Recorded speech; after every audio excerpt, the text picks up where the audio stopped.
As we're getting to know each other, some of you have asked me to share how I got started on my prosperity journey.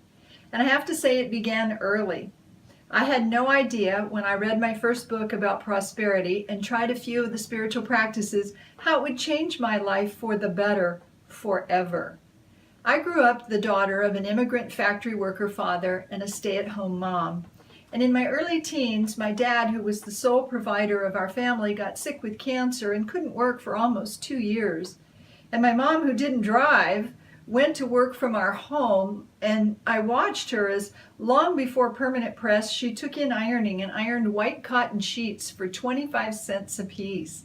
She baked cookies and cakes to sell at local festivals. She sewed clothing alterations for people, and she opened our home to babysit 3 children every day, what used to be called daycare. Now she babysat 3 children every day so that our family would have money to survive.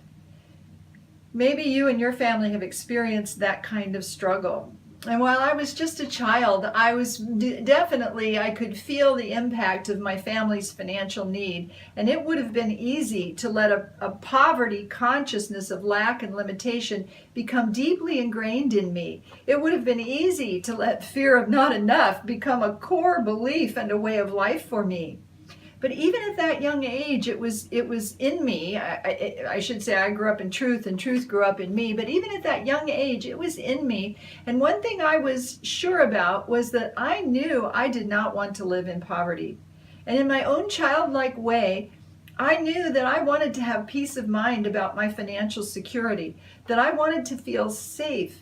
And I was led to a marvelous opportunity. That desire that God puts in you is always fulfilled in you. And I was led to a marvelous opportunity because during my family's difficulties, my mom and I began attending a unity church. And that's unity, not Unitarian, as so many people think. Unity.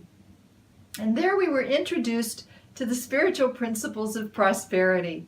And I discovered prosperity books that offered powerful affirmations and fun practices that even as a young person, a young teenager, I could do them. And they gave me a positive outlook and a feeling of hopefulness in what felt like an impoverished and uncertain situation. Mom and I did what I have come to call practice the principles that we were learning. We prayed together, and while she ironed those white shirts, I danced around the ironing board, and we created affirmations in fun and clever ways. We affirmed things like, we are in stride with the upward progressive movement of life. The mark of success is upon us. We have unshakable faith in the perfect outcome for every situation in our lives. Or we'd say things like, the Spirit of God now opens all the doors for our success and prosperity. Powerful, practical affirmations of truth. We were also learning to watch our words, to not give any power or even our conversation to hard times or not enough, to lack, to limiting circumstances. If a negative thought came to us 50 times in 1 hour, we were told to reverse it each time by using one of our affirmations. And after a while, I have to say, the thought of financial lack began to loosen its grip. And as we spoke those powerful, positive words together every day, Mom's little home business grew. And witnessing Mom's success, I tried the spiritual practices for my own life, and I began to get results. And most importantly, I also felt happier. And happiness is a big part of prosperity. Your feeling nature around your prosperity is vitally important to your success.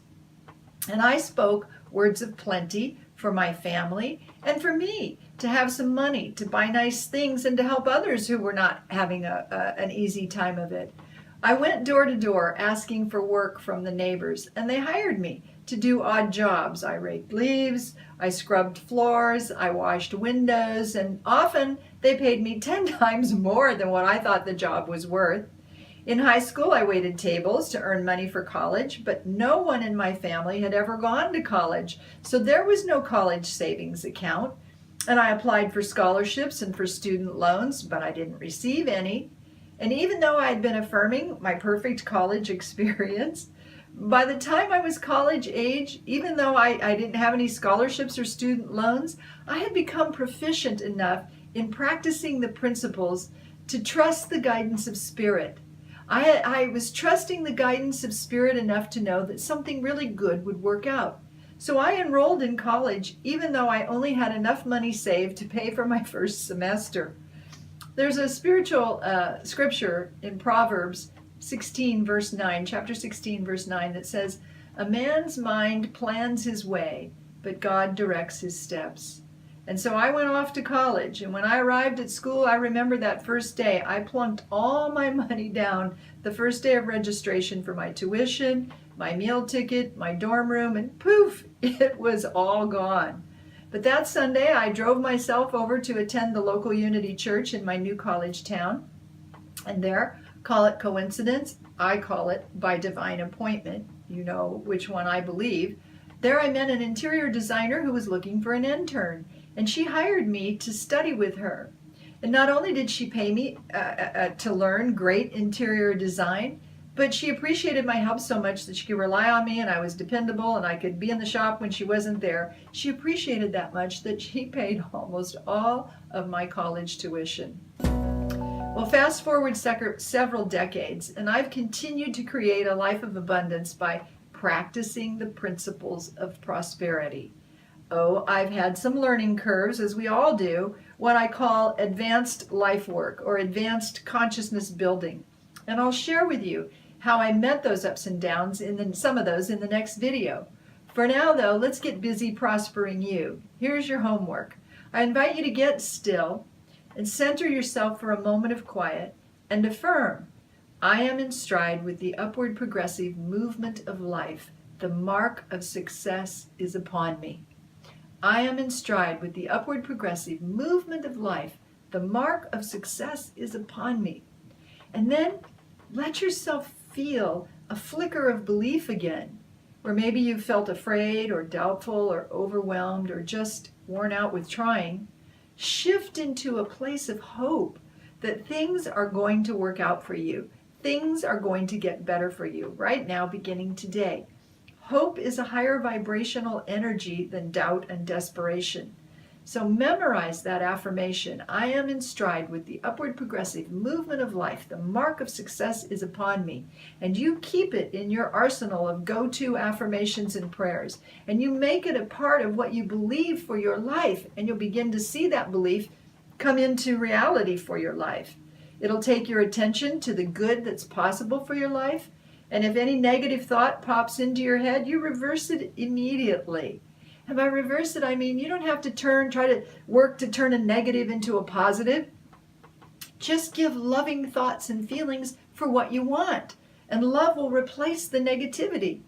Spend 3 moments every 3 minutes, really, 3 moments every morning, imagining and feeling that you have your desires.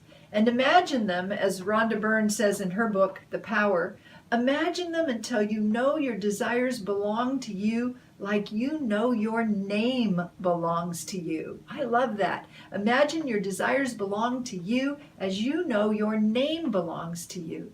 This spiritual practice will rekindle your enthusiasm and build hope and belief. And you'll begin to create a different experience for your life, a beautifully rich, abundant experience. There's so much good available for you. And as you come to understand the way that the principles of prosperity work and you use them, and keyword, apply them, you'll experience life in all its fullness. Now, I invite you to watch for the next video where I share how I moved successfully through several major downturns and how once you establish a consciousness of wealth within you, you can depend on it to draw prosperity into your life even when you're not on your A game. Developing a wealth consciousness, which is what we do at CherieLarkin.com, developing a wealth consciousness is like learning to ride a bike. Once you're up and pedaling, you have the skill forever. You become a bike rider. That's part of who you are. And once you learn the spiritual principles of prosperity, you have the skill forever. Prosperity becomes a part of you. So watch for that next video where you build your consciousness and even when you're not on your A game, it's going to work for you. I invite you to do your homework. I am in stride with the upward progressive movement of life. The mark of success is upon me. And until next time, I am Cherie Larkin, seeing you abundantly blessed.